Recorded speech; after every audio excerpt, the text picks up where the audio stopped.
आपण आज आलो आहोत धरणगाव तालुक्यातल्या गारखेडा गावात आणि गारखेडा गावालगत रस्त्यावरती हे साईबाबा मंदिर उभं आहे आणि हे कैलासवासी अण्णासो शिवलाल महादेव पाटील यांच्या स्मरणार्थ श्री भास्कर अप्पा शिवलाल पाटील यांच्याकडून या मंदिरासाठी जागा देण्यात आलेली आहे आणि या मंदिराला आता 10 वर्ष पूर्ण होत आहेत।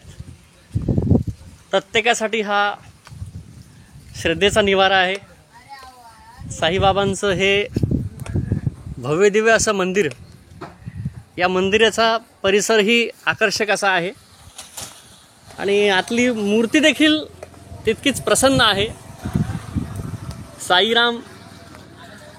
साईबाबांचं दर्शन या ठिकाणी होत असतं आणि जवळपास 10 वर्षापासून 10 वर्ष या मंदिर स्थापनेला झालेली आहेत आणि अत्यंत आता इथं सर्व मंदिराचे ट्रस्टी 10वा वर्धापन दिन सोहळा जोरात संपन्न होणार या ठिकाणी।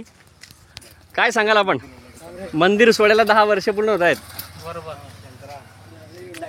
10 वर्ष पूर्ण होत आहेत ना मंदिर। हा, कसा सोहळा साजरा होईल आता? काय 5,000 लोकांचं नियोजन असतं। बरं, म्हणजे कुठल्या कुठल्या खेड्यातून लोक या ठिकाणी? धानोरे, गारखेडे, बाबडे, धरणगाव परिसरातली पूर्ण। अच्छा पूर्ण साई भक्त राहतात तेवढे। बरं साई भक्त या ठिकाणी आजूबाजूच्या पंचकृषीमधनं अनेक भाविक या ठिकाणी येत असतात आणि इथल्या साईबाबांचं दर्शन आणि महाप्रसादाचं आयोजन देखील या ठिकाणी करण्यात येतंय आणि त्याचीच ही तयारी सुरू आहे। आपण येतो आहोत आता साईबाबांच्या गाभाऱ्याकडे येतोय। आपण आता साईबाबांचं दर्शन पण घेऊया। अत्यंत विलोभनीय आकर्षक अशी ही मूर्ती आहे या ठिकाणी आणि अत्यंत हे असं सुंदर असं मूर्ती आपण पाहू शकतोय। साईराम बघा, आपण आता आत जाऊया आणि साईबाबांचं दर्शन पण घेऊया। बघा, आकर्षक मूर्ती आपल्याला दिसत असेल।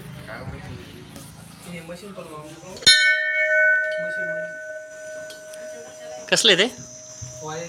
अच्छा, वा वा वा।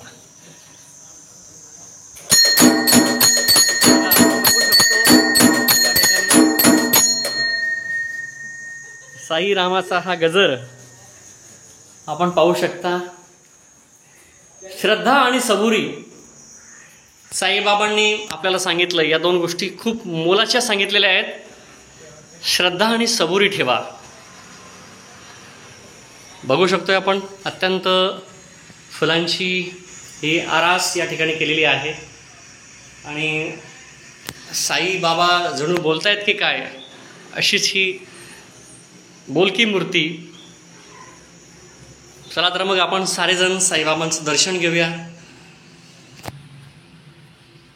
पाहू शकतो आपण परिसर, सर्व प्रसन्न असा परिसर आहे या भागातला।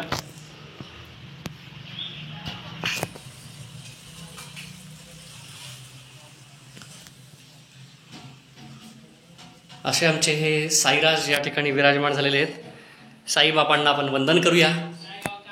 धन्यवाद।